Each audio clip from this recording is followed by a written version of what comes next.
Disney's The Prince and the Pauper.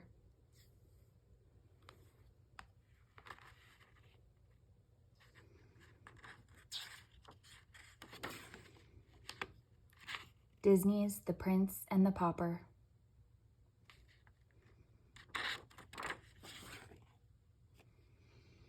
For many years, England had a wise and good king. The people were happy under his rule, but by and by, the good king fell ill. Soon the greedy captain of the guard, Captain Pete, saw his chance to rob and terrorize the people.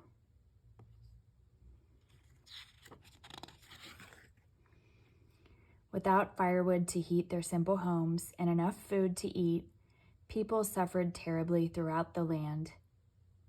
It seemed that no one could save the kingdom from the thieving Captain Pete, until one day,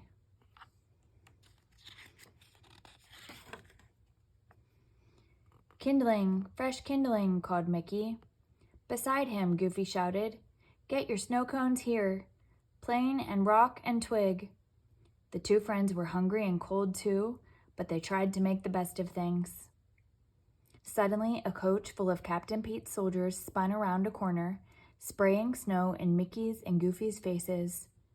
Mickey's dog Pluto shook the snow from his snout and took off after them.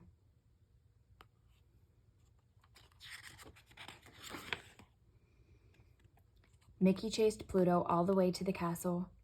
When one of Pete's guards caught sight of Mickey, he bowed so low that his nose almost touched the ground.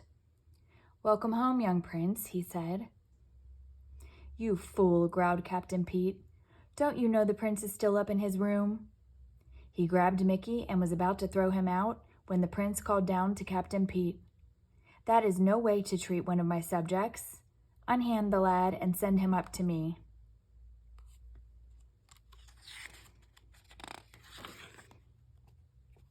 As Mickey tried to find the prince's room, he stared at the luxurious castle furnishings.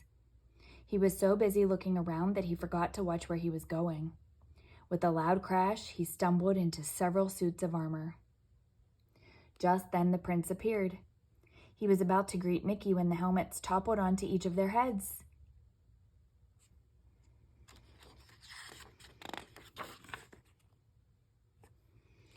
Mickey and the prince pulled off their helmets and gasped. "You look just like me," cried Mickey. "No, no, no," cried the prince. "You mean you look just like me. Exactly like me." Then the prince had an idea. "I could take your place for just one day. I'm tired of being a prince," he said.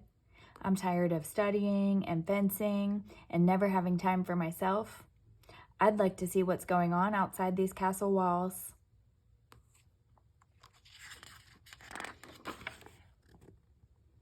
"If we swapped clothes," he told Mickey, "you could live like a prince for a while, and I could walk around the kingdom just like an ordinary citizen." "But I don't know how to be a prince," said Mickey. "Don't worry," said the prince as he gave Mickey some royal clothes. "To govern, you need only to say, 'Splendid idea, I'm glad I thought of it,' and 'Guards, seize him.'"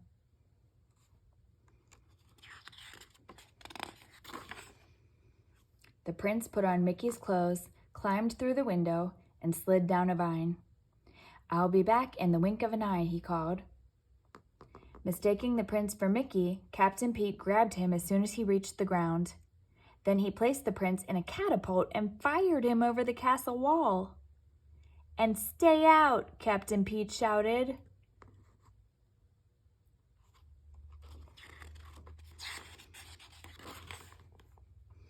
The prince landed on his face in the snow, and Goofy and Pluto ran over to help him up. As soon as Pluto sniffed the prince, he knew it wasn't his master Mickey. So Pluto trotted off to the castle gate to wait for the real Mickey.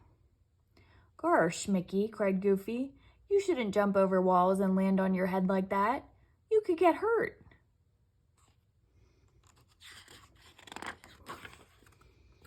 Of course, the prince had no idea who Goofy was. "I'm Goofy, remember?" said Mickey's friend. "So I see, my good man," the prince mumbled. "But I really must be going. Ta-ta." Now Goofy was really confused. Mickey had certainly never talked this way before. Once the prince managed to get away from Goofy, he began to enjoy his new surroundings. "What a nice little place," he said to himself. "I really must try to come here more often."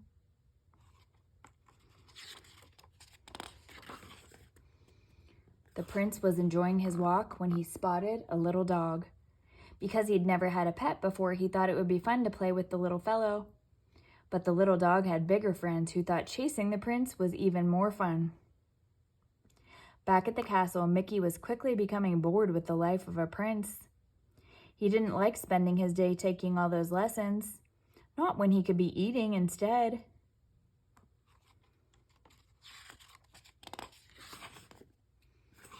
Mickey licked his lips as Donald, the prince's butler, carved a giant turkey. Mickey was about to help himself, but Donald pushed him away. Your Highness," said Donald. "Not yet. Remember, I have to taste it first. What if one of your enemies is trying to poison you?" "What enemies?" asked Mickey. But Donald didn't answer. His mouth was too full. And before Mickey could get a taste, Donald gobbled up everything on the platter.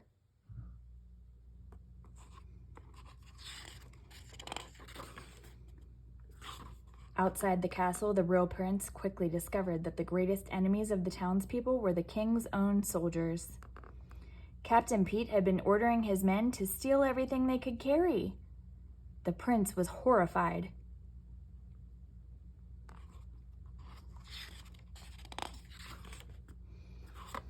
"As your prince, I command you to give back everything that you have stolen," he declared. "Prince?" scoffed a soldier. "Oh, I get it. You forgot to wear your crown today," he said as he clobbered the prince with a pumpkin. "How's that for a crown?" Then the prince remembered something. "I can prove I'm the prince," he shouted. He showed them his royal ring, the only thing he had brought from the castle. Everyone bowed before the prince when they saw it, even the soldier who had a cart of stolen food. "It is the prince," he cried.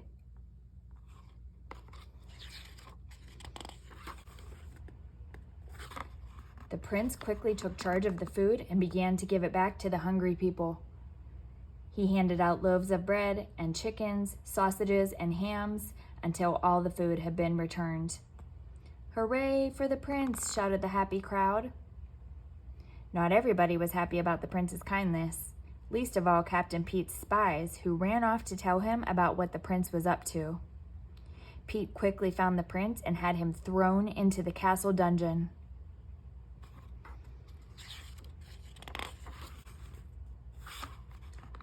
Donald was imprisoned too.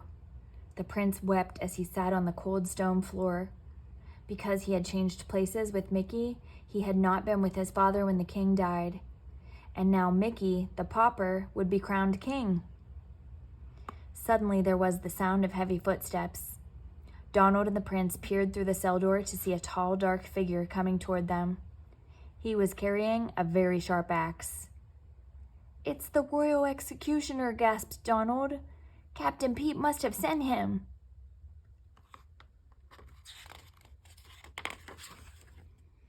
The prince and Donald shuddered as the executioner approached. To their great surprise, he tripped on his long robe and knocked the guards unconscious with the side of his axe. "Gosh, I sure am sorry," cried Goofy as he pulled off his hood. Donald grabbed the keys from Goofy and unlocked the door. Meanwhile, Captain Pete continued his evil plan. He was forcing Mickey to become the new king. To make sure that Mickey would obey his orders, Pete had kidnapped Pluto. Pete knew that Mickey would never do anything to put his dog in danger.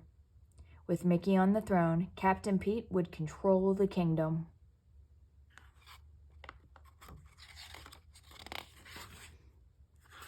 Just as the crown was about to be placed on Mickey's head, Mickey ducked and said, "Stop! Captain Pete is a traitor! Guards, seize him!" "The boy is an impostor," shouted Pete. "But I am not," called out the prince, bursting into the room.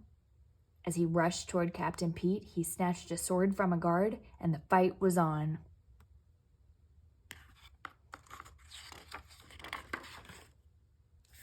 Goofy and Donald were doing their best to help the prince.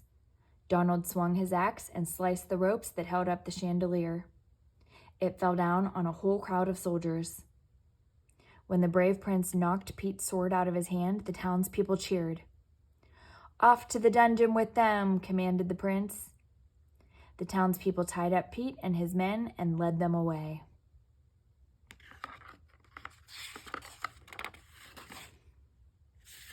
Then it was time for the ceremony. The royal prince was crowned king, and the people could feel safe once more with a kind and generous ruler. The people all lived happily ever after, thanks to Mickey, Goofy, and Donald.